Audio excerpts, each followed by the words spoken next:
Mathematicians have the propensity to be eccentric more than most people. But there was no hint that it would shade over into fully delusional, psychotic behavior. We were all aware that he had a great career that was shattered in a few minutes. It was a very disastrous fall of someone who was promising beyond any reasonable limit. He was so incredibly himself, so special, so unusual. He was just an oddity, and there was something sweet about it. The idea that someone who had been mentally ill and impoverished and really on the fringes of society for decades was being considered for a Nobel Prize, I thought that was amazing. Madness can be an escape. If things are not so good, you maybe want to imagine something better.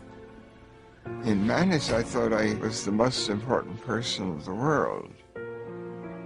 And people like the Pope would be just like enemies who would try to put me down somewhere.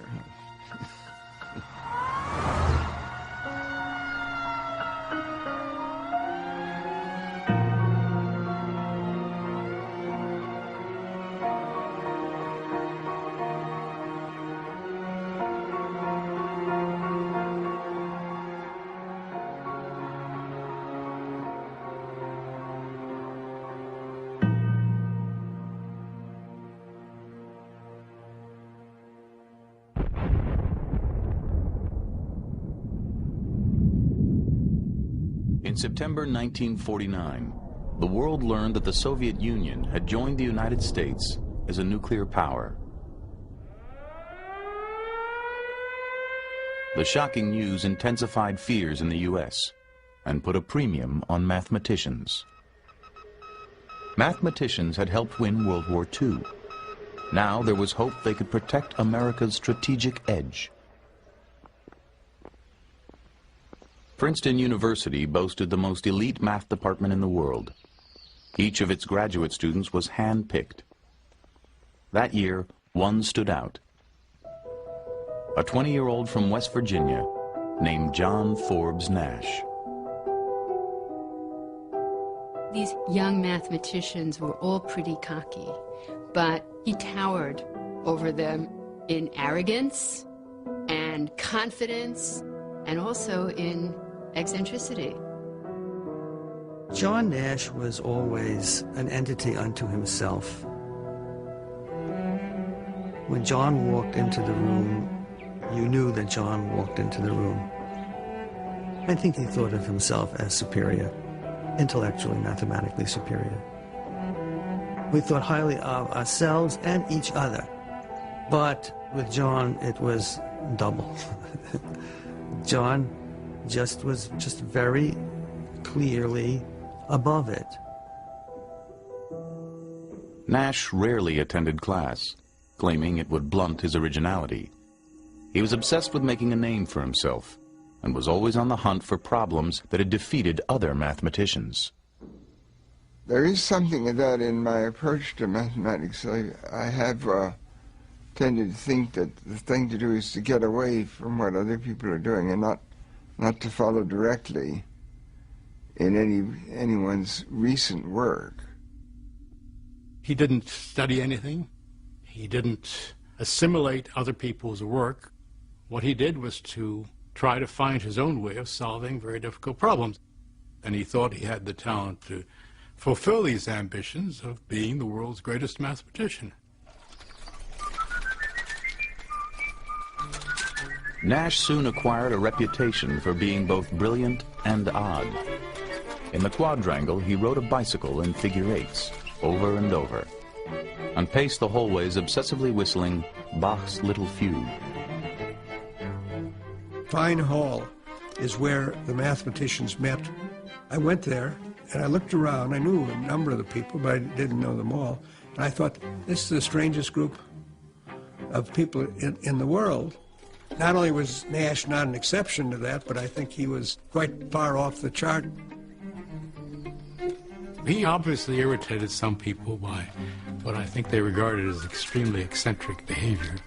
He was certainly not a conformist to anyone's standard.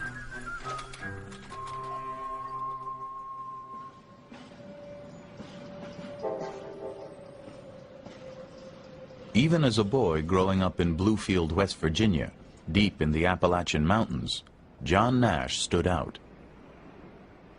I was in grade school and I would be doing arithmetic. I found myself working with larger numbers than other students would be using. I would have several digits and they would have maybe 2 or 3 digits.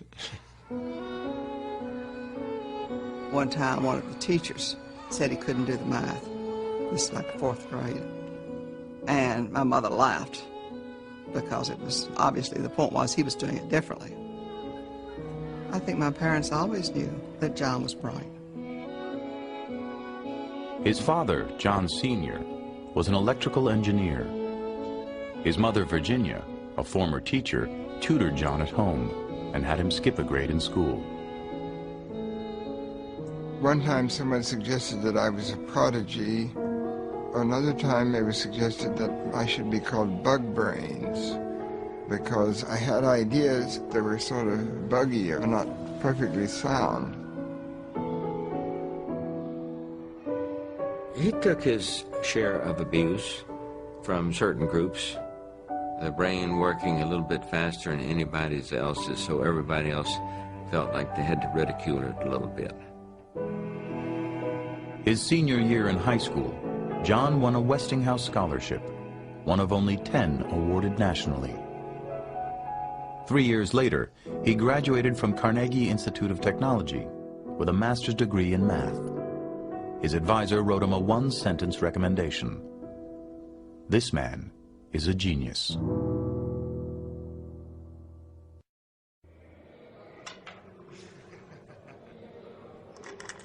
The first thing that he did at Princeton, which wowed everyone and made his reputation, was he invented this game, which was known around the common room as Nash.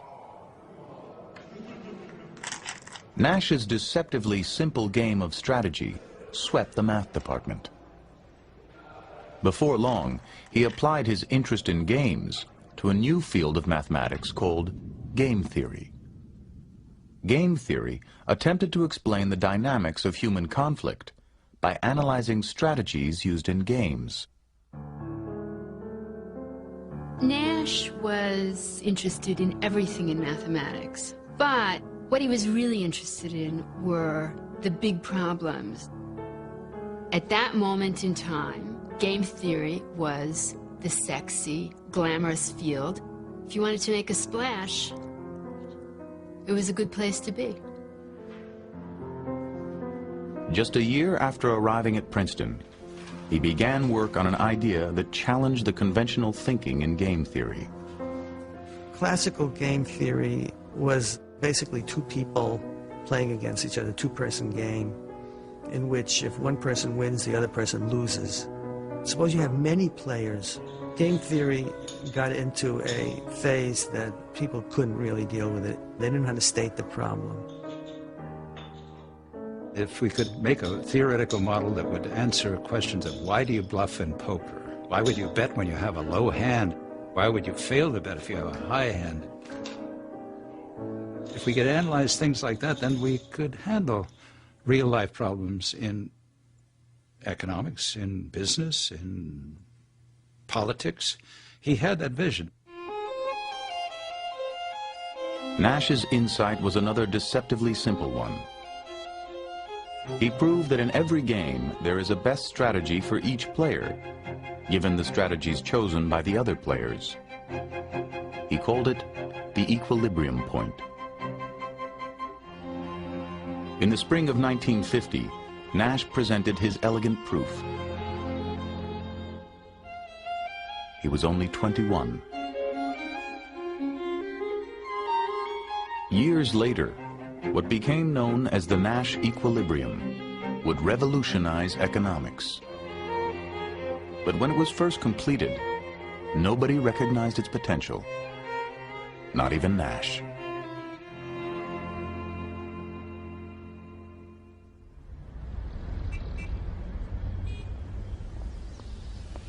After receiving his Ph.D., Nash moved to Boston and joined the faculty of MIT. Students called him the Kid Professor, but he considered himself head and shoulders above his colleagues. Basically, John was a out-and-out and uninhibited and shameless elitist. He was only interested in people who could operate more or less on the same mental level that he was at. He was very brash, very boastful, very selfish, very egocentric. His colleagues did not like him especially, but they tolerated him because his mathematics was so brilliant. I was thinking about a problem, trying to get somewhere with it, and I couldn't, and I couldn't, and I couldn't. And I went to sleep one night, and I dreamt.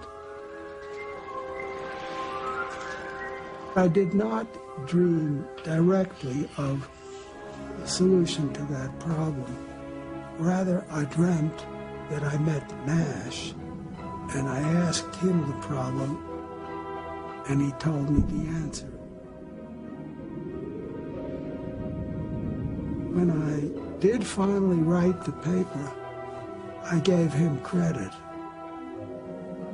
It was not my solution. I could not have done it myself. He was part of this group of friends that Donald, my husband, had. This was a crew who were extremely competitive, and Nash was at the top of the heap. He was the best.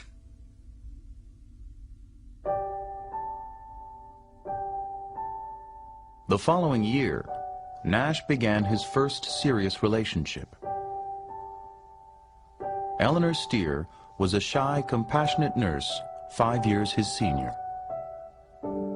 2 months after they started dating, Eleanor discovered she was pregnant. She gave birth to a baby boy and named him John. Nash refused to pay for the delivery, wouldn't even add his name to the birth certificate. Unable to support her son on her own, Eleanor was forced to place him in foster care for much of his childhood.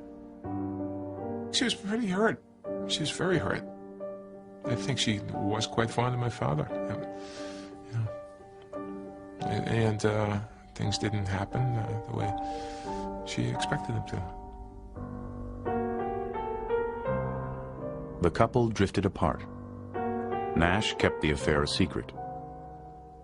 His parents and colleagues didn't even know he had a son.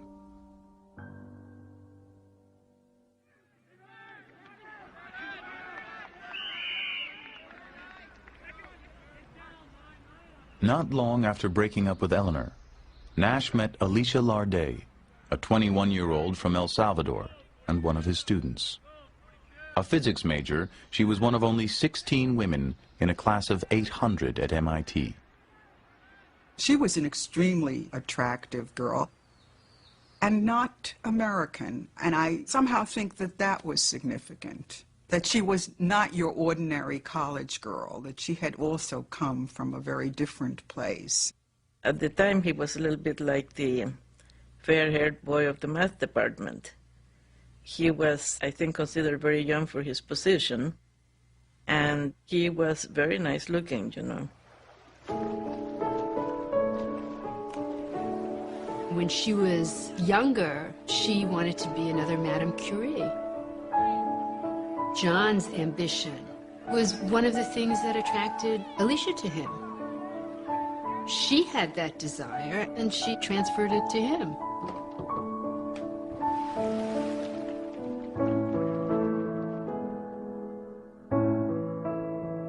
In February 1957, Alicia and John Nash were married in a small, private ceremony in Washington, D.C. John is marrying somebody who was intelligent and that he cared for, and she obviously cared for him. Everything was great.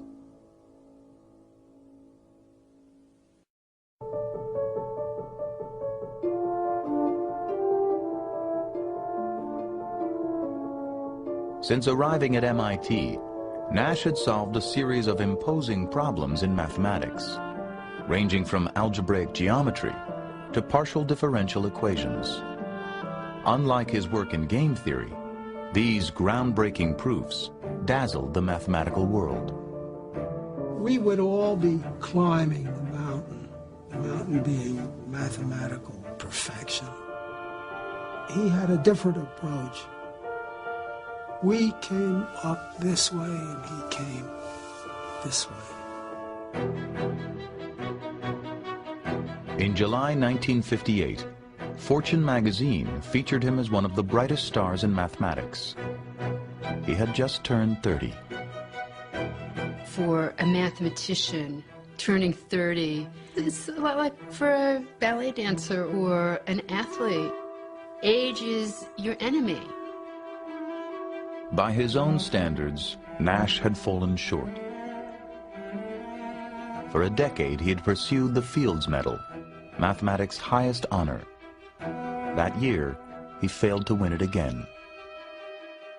He was an intensely ambitious person. He was extremely competitive, and he was very bitter that he didn't get it.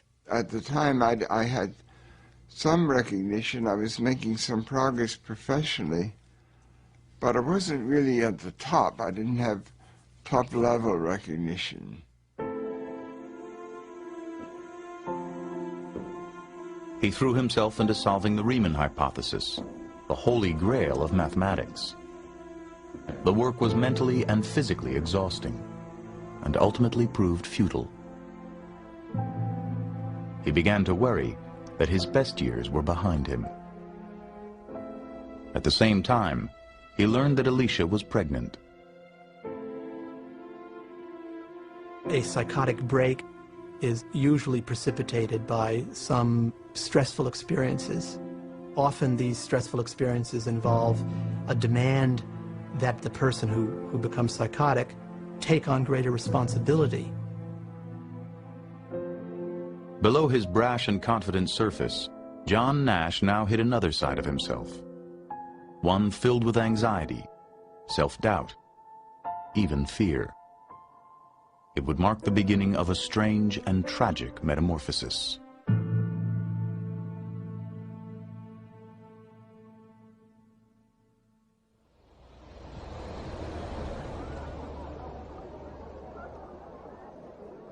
On New Year's Eve 1958, the Nashes attended a costume party at the home of a colleague.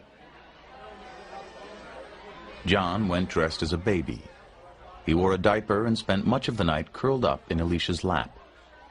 Even to those used to his eccentricities, it was a disturbing scene.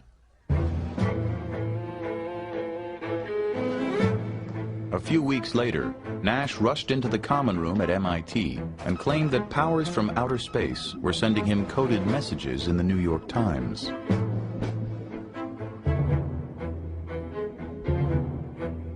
Another incident soon followed. He interrupted a lecture to announce that he was on the cover of Life magazine, disguised as Pope John XXIII. He knew this, he said, because 23 was his favorite prime number. Then he began noticing a curious pattern on the MIT campus. Men wearing red ties.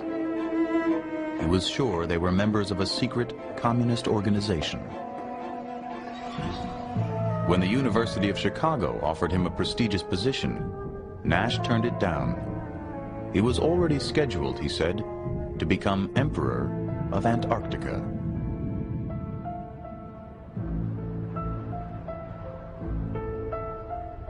John talked about the people from outer space who were destroying his career and the international organizations that were attacking him. Somebody you've known for a long time, to hear this kind of news is very unsettling. Really, his personality seemed to change in a period of a week or so. It was very fast. I mean, you're seeing a mind disintegrate in front of you. I felt shocked The math department chairman thought Nash was having a nervous breakdown and relieved him of his teaching duties in February. Still, Nash continued to unravel. One night, he painted black spots all over the bedroom wall. Alicia tried to handle it herself, but at a certain point, it overwhelmed her. And when she turned to a psychiatrist, she was ultimately advised that he should be hospitalized.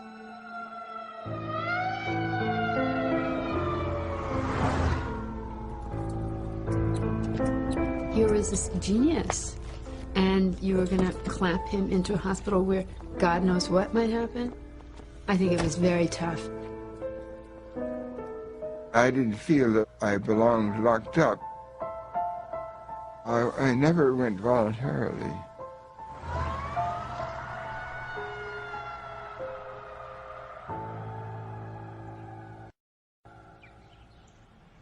Nash was taken to McLean Hospital, a private psychiatric facility outside Boston, known for treating the wealthy and famous.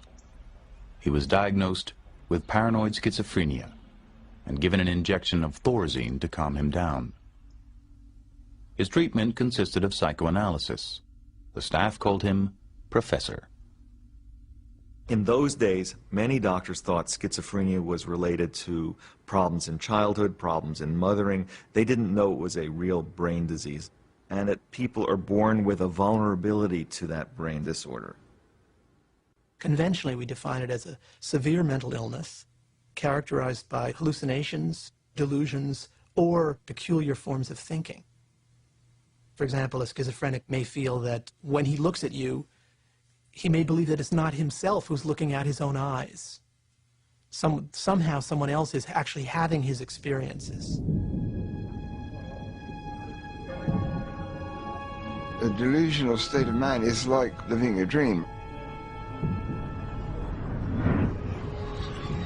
Well, I knew where I was.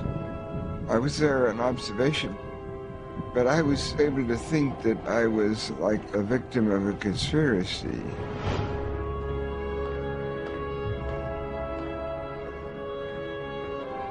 The delusions have often a cosmic quality, a feeling of ominousness. Everything that happens around you takes on a tremendous significance.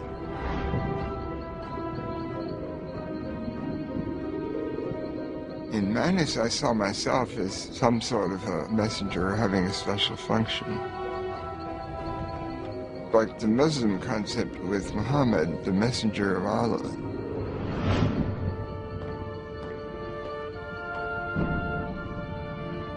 Someone who visited him in the hospital asked him, how could you, a mathematician, someone who's committed to rationality, how could you believe that aliens from outer space were communicating with you?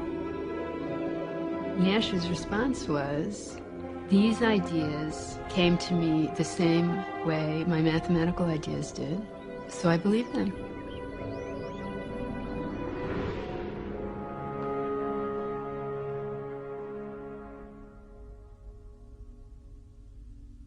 Virginia visited John at McLean, but could hardly bear to see her son in such a state. It broke her, I guess. It was devastating. You can imagine that every day she would wake up and she would go to bed and she would have this on her. Alicia urged his colleagues to visit, hoping their support would help John get back on his feet. All the mathematicians were very upset because this was a great genius that was lost. They said, Newman, they are not going to let me out until I'm normal. But that'll never be. I never was. I began to realize I would not be getting out of the hospital unless I conformed and behaved normally. And so in part I would do that as if I would be sweeping the delusions under a rug, and they were able to come out later on. It could be triggered, and I would move very quickly to accepting it again. Nash retained a lawyer who secured his release after 50 days of hospitalization. Within weeks, he resigned from MIT, withdrew all the money from his pension fund, and announced he was leaving for Europe.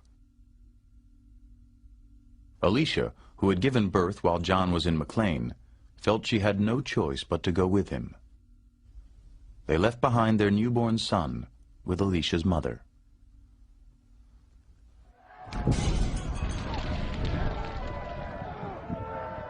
In July 1959, the Nashes arrived in Paris to find the city in turmoil. The streets reverberated with strikes, explosions, and mass demonstrations against the nuclear arms race. A week later, Nash suddenly took off on his own.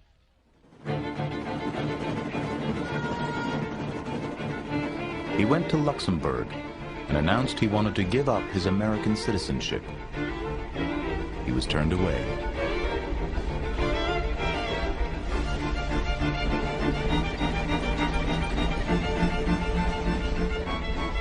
I got to Geneva and I thought of a way of being a refugee. They had a slogan, City of Refuge.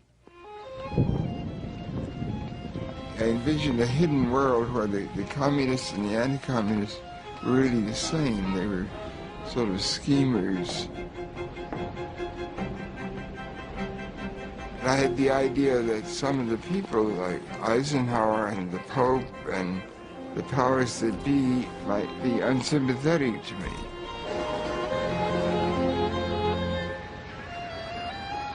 These thoughts on the surface are not rational, but there could be a situation where things were not what they might seem. If to be mad is to be in error, there's a kind of contradiction there, isn't there, between what it is to be mad in the eyes of the world and what it is to have these experiences in which you're having a sense of revelation and you're noticing features of the world that other people seem to be too stupid or too blind to recognize. Most of the time when he was trying to give up his citizenship, he was being followed around by the naval attaché who had his commission to get his passport back and give it to Alicia. And so he chased him around Europe. I went to the American embassy in Paris, and I asked for help. I said, I don't know what to do, but I don't want him to get into trouble. Nash wandered Europe for 9 months before embassy officials arranged to have him deported.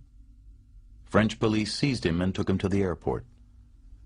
Nash later claimed that he was sent back on a ship, in chains like a slave.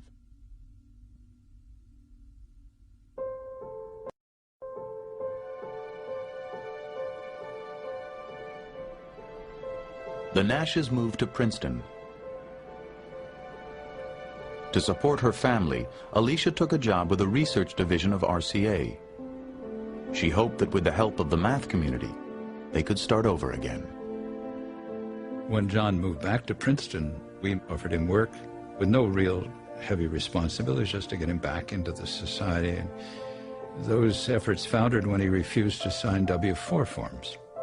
He just was, he was paranoid schizophrenic. He wouldn't sign a document for the government because he still thought there was a conspiracy out there against him.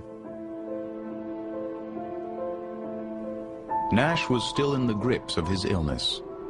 He became obsessed with unrest in the Middle East and made countless phone calls to friends and family using fictitious names. He would call me, would you accept a collect call from some strange name?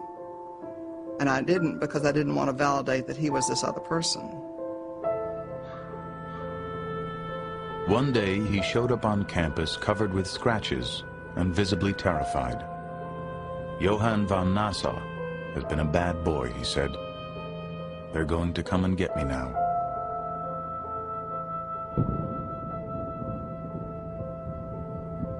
Less than 2 years after his release from McLean, Nash was hospitalized again. Alicia, Virginia, and his sister Martha committed him to Trenton State Hospital, the former New Jersey lunatic asylum. At this point, we didn't know whether this was going to be a very long, very expensive process. And we had been advised that Trenton was a good hospital. McLean Hospital had been kind of a country club. Trenton was a crowded, open ward. When he arrived at Trenton State, Nash was assigned a number and was marked and told to sweep up, and it was a terrible thing. When his colleagues heard where Nash was, many were outraged. Who's going to figure out what is wrong with a genius there, asked one. It is in the national interest, warned another, that everything possible be done to protect Nash's exceptional mind.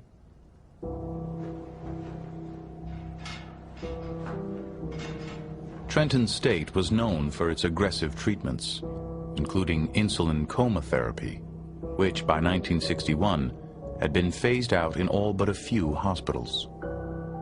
Insulin coma was developed under the mistaken notion that schizophrenia was caused by a metabolic problem, by the way the body regulates glucose.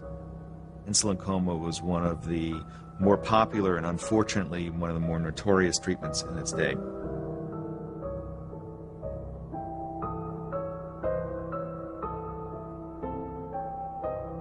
I don't remember all the details. It's the sort of thing that, like if you go under anesthesia, you remember only the process up to the anesthesia.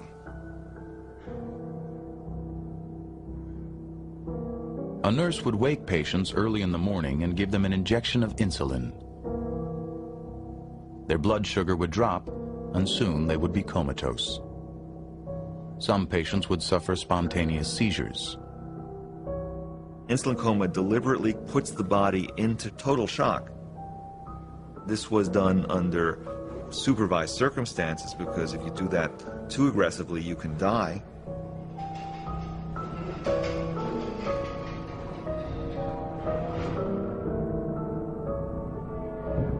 I remember some of the surrounding events. There would be a group of people that would be getting it, and then afterwards they would go out on the grounds and pass some time and drink sugar water. I got to thinking of the cruelty to animals. I became a vegetarian at the time that I was in the Trenton Hospital. I was sort of thought that one could protest against this sort of treatment. Nash endured insulin treatments 5 days a week for 6 weeks. His symptoms diminished, and after 6 months of confinement, he was finally discharged. No one knew what the long-term effects of his treatment might be.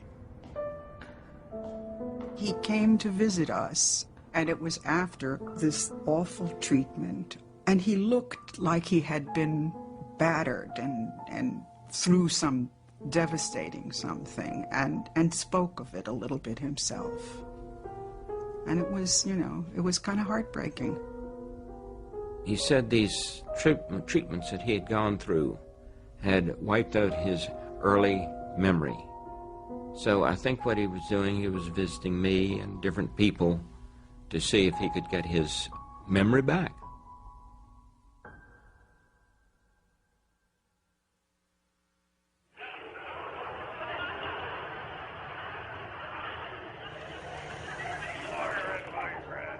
In 1961, Nash was 33 and unemployed.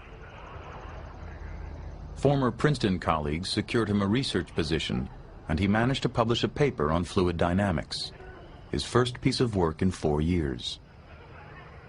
He seemed to be better, but inside Nash felt a sense of loss. Rational thought, he wrote, imposes a limit on a person's relation to the cosmos. He later called his remission periods interludes of enforced rationality. To some extent, sanity is a form of conformity.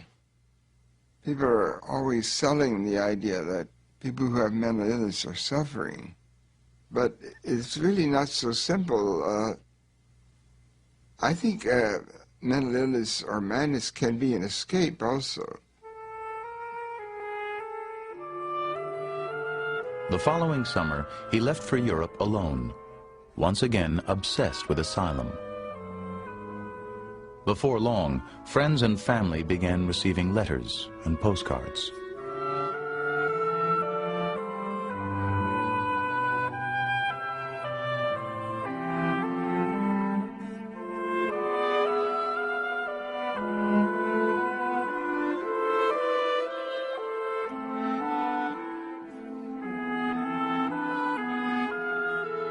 It wasn't the type of letter you would expect to receive from a father. How you doing, or what have you been up to? It was unbelievable how these things were supposed to mean something. They were frightening in a way, the letters. And they made use of all the things that had been in his life. Mathematics was a kind of numerology, and politics mixed with paranoia.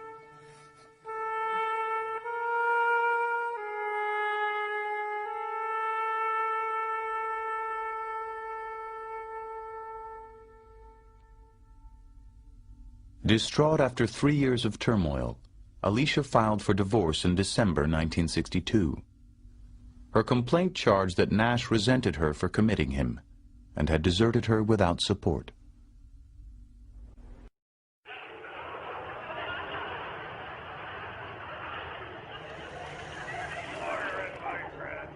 In 1961, Nash was 33 and unemployed. Former Princeton colleagues secured him a research position, and he managed to publish a paper on fluid dynamics, his first piece of work in 4 years. He seemed to be better, but inside Nash felt a sense of loss. Rational thought, he wrote, imposes a limit on a person's relation to the cosmos. He later called his remission periods interludes of enforced rationality. To some extent, sanity is a form of conformity. People are always selling the idea that people who have mental illness are suffering. But it's really not so simple. I think mental illness or madness can be an escape also. The following summer, he left for Europe alone, once again obsessed with asylum. Before long, friends and family began receiving letters and postcards.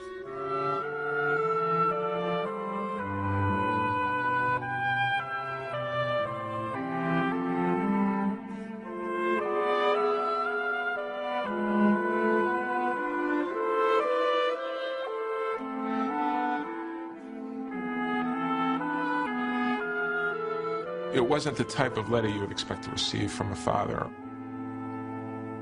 How you doing, or what have you been up to? It was unbelievable how these things were supposed to mean something.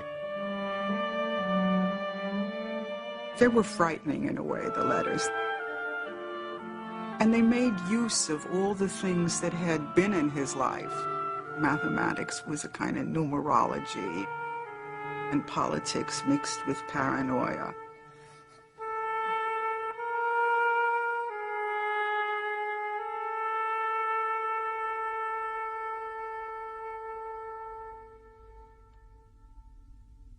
Distraught after 3 years of turmoil, Alicia filed for divorce in December 1962. Her complaint charged that Nash resented her for committing him and had deserted her without support.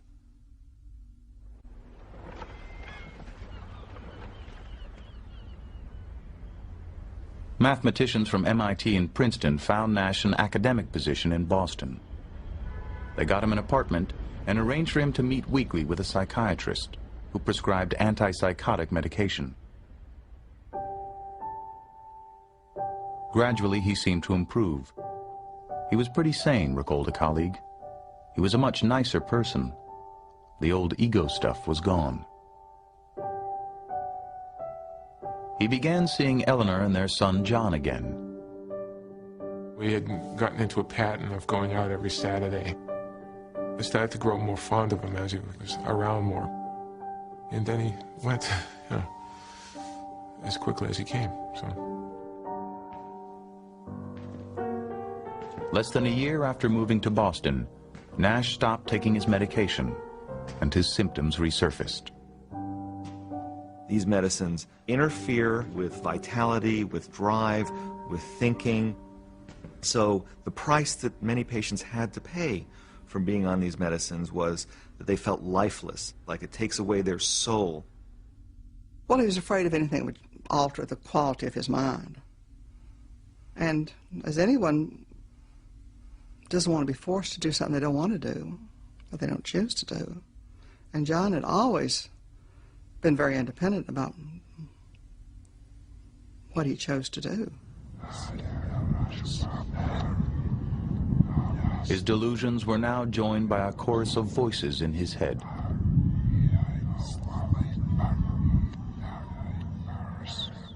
The kinds of hallucinations that are most common in schizophrenia are auditory hallucinations of voices of a certain kind. One kind would be two or more voices which are talking about the ongoing behavior of the patient.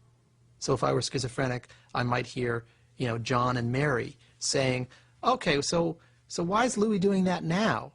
And then Mary would say to John, oh, he's just a jerk. He always does that kind of thing. They go back and forth, but it's sort of a commentary, often critical, on my ongoing behavior.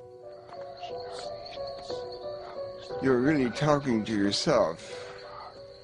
It's what the voices are.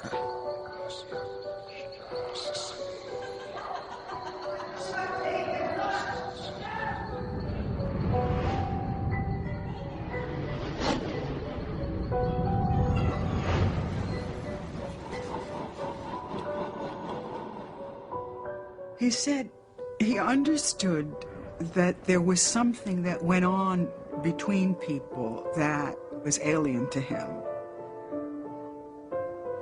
He was sort of enclosed in a bubble,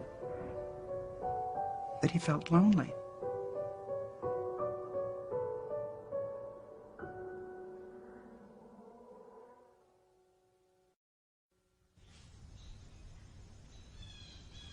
In 1970, Alicia Nash had a change of heart. She felt John's repeated hospitalizations had been a mistake. Alicia decided to let him move back in with her and promised never to commit him again. I didn't think he should just be hospitalized in an institution and left there. And I just felt it was best for him to be on the outside. She took him back not as her husband, but as somebody who needed help and nobody else would have him. Giving him shelter and meals and protection made a tremendous difference in his well-being. If she hadn't taken him in, he would have wound up on the streets. I think that Alicia saved his life.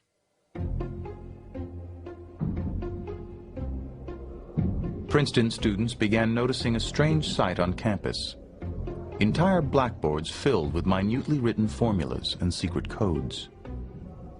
Rumors spread it was the work of a mysterious figure who wore red sneakers and kept to himself. They called him the Phantom. There were all kinds of myths about him. The students would tell each other that he had gone mad because of a too difficult problem he tried to crack, or after a rival beat him to the punch. And students were aware that the powers that be were protecting him. From time to time, you would see in your office, under the door, sort of huge number of sheets that's been worked out the night before, computing the probabilities of certain coincidences, very detailed computations. He was into proving the existence of God. I felt that I might get a divine revelation by seeing a certain number. A great coincidence could be interpreted as something, a message from heaven. I did see him several times. He didn't recognize me. I didn't press the matter. I didn't have the sense I could have any contact with it. So I didn't try. Year after year, for more than a decade, the Phantom roamed the Princeton campus, unaware that the work he had done as a student had finally sparked a revolution. Beginning in the 1960s, economists began to successfully apply game theory to real-life situations. Mergers, strikes, collective bargaining, these situations of conflict and cooperation are part of the backbone of practical economics. Auctions, farm subsidies, monetary policy, international trade, all were now seen as strategic games. By the late 1970s, game theory had become one of the foundations of modern economics. And at the center was the Nash equilibrium. There are not more than 10 ideas in the post-war period, which we could say are equivalent. It had a huge impact in economics. It made economics a much more useful subject. I knew it was good work, but you cannot know how much something will be appreciated in the future. You don't have that crystal ball. By the 1980s, economists expected that game theory would be recognized with the Nobel Prize. Year after year, it didn't happen. The committee in Stockholm could not conceivably dream of giving a Nobel Prize if they couldn't include John Nash as one of the deserving people. Members of the Nobel Committee worried that Nash was unstable and wouldn't be able to handle the pressures of the ceremony. Some even feared he might do something that would embarrass the Academy and tarnish the prize.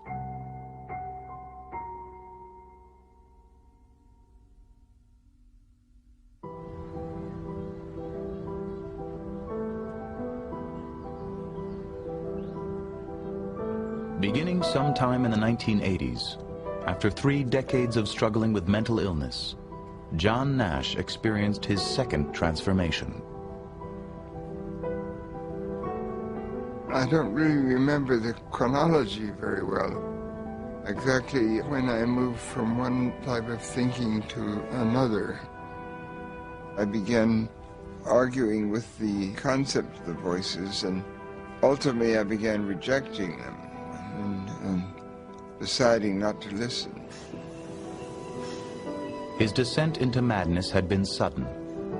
His reawakening was gradual, almost imperceptible. A portion of schizophrenics, after a long period of time, often do seem to get better. And how that occurs remains a mystery.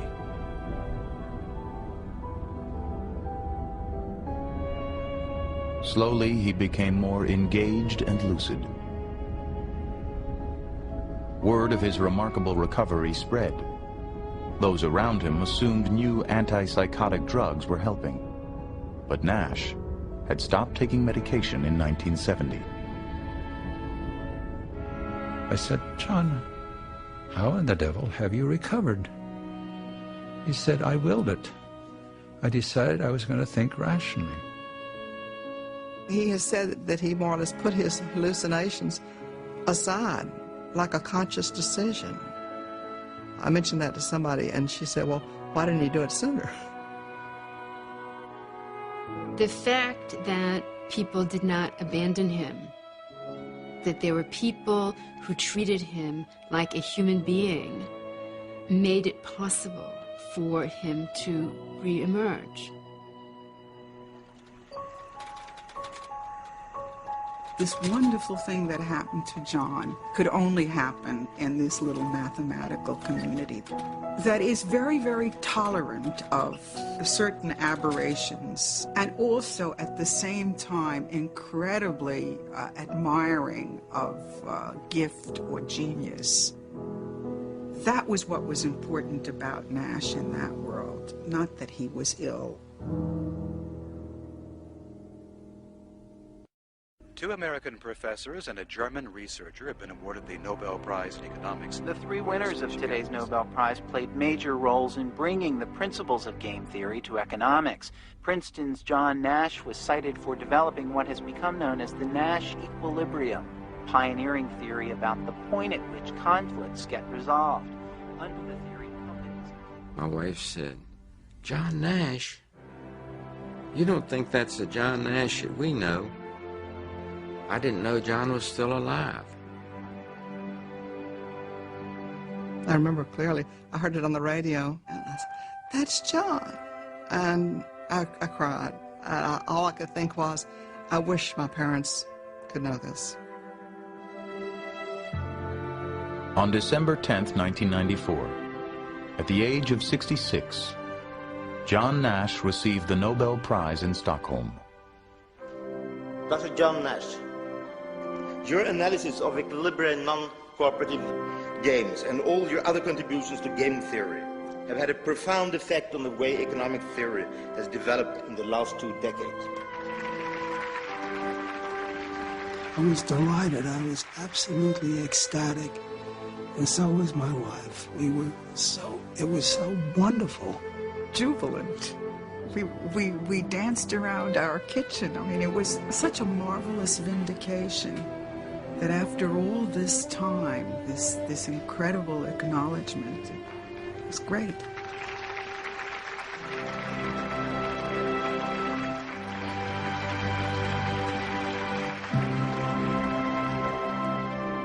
He shined very brightly as a young man. Then he had his illness and is now a very pleasant, accomplished gentleman. It feels right somehow.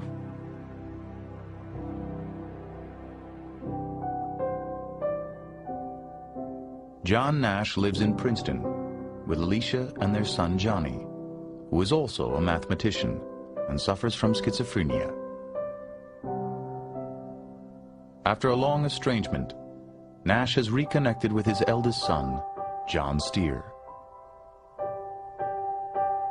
In the spring of 2001, 38 years after their divorce, John and Alicia remarried.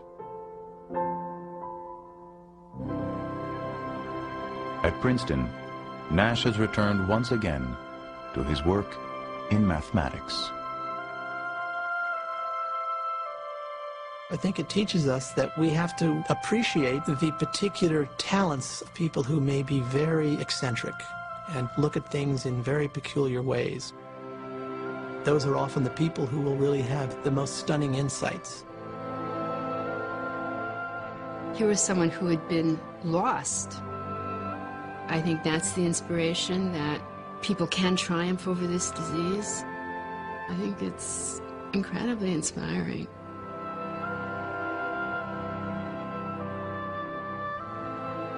I'm not thinking anything crazy, but there are different possibilities. I don't know what the future holds exactly, even if it's not such a long future. For me. Of course, the future in general is presumably long, unless things really go bad, or unless some miracle happens.